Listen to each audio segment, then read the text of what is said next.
This is the Randi Rhodes Show on 960 KNEW and online at 960KNEW.com.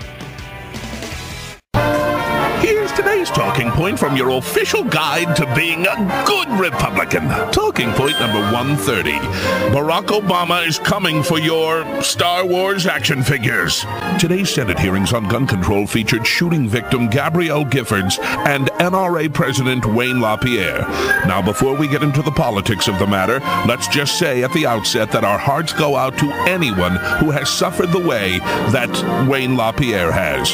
The man's courage is inspiring, and he defended the innocent from the nightmare of background checks. I do not believe the way the law is working now, unfortunately, that it does any good to extend the law to private sales between hobbyists and collectors. That's right. Obama wants to stop gun sales to hobbyists and collectors. And from there, it's a short step down a slippery slope to heavy-handed government regulation of all hobbies. What are you going to do when the jackbooted thugs come for your stamp collection? How long before the Bureau of Alcohol, Tobacco, and Firearms becomes the Bureau of Scrapbooking, hand embroidery, and flower arranging? The next stop is banning high-capacity butterfly collection cases. If you're an elderly woman who still has a hutch in your dining room with a huge display of Beanie Babies, then you, madam, have much in common with this man. If it goes 1 inch further, I'm going to start killing people. Hobbyists and collectors of all types need to support the right to stockpile automatic weapons. First, they'll come for the guns. Then they'll come for miniature trains. Stand together, people. We will only give up our Hummel figurines when they pry them from our cold, dead fingers. Especially the one of the little farm girl cuddling the calf. Oh, come on. You think I'm going to part with that? No. That's talking point number 130 from your official guide to being a good Republican.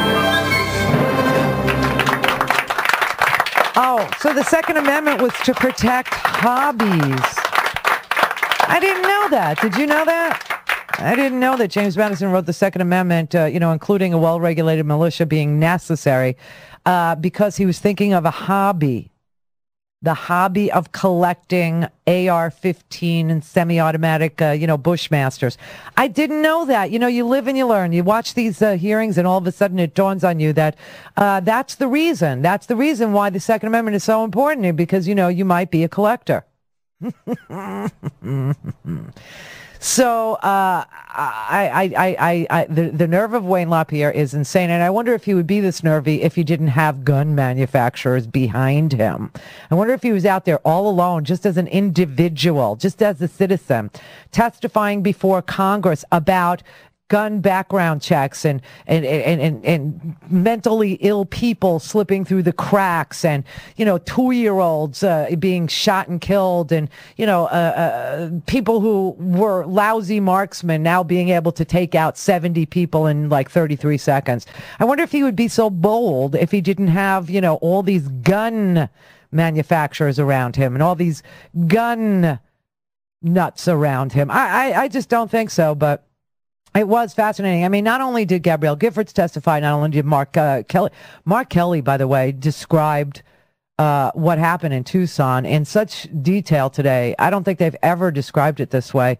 And, the story of Newtown, what really happened there and what the first responders have seen, and that they are now suffering from post-traumatic stress disorder. That was in the New York Times yesterday. I think I may force you to listen to that because it's gory. It's bloody. It's chunky. And the chunks are children. Chunks of children is what they had to pick up. I wonder if Wayne LaPierre had to go and pick up the chunks of children's, split apart bodies, if he would be, the same guy that he is today.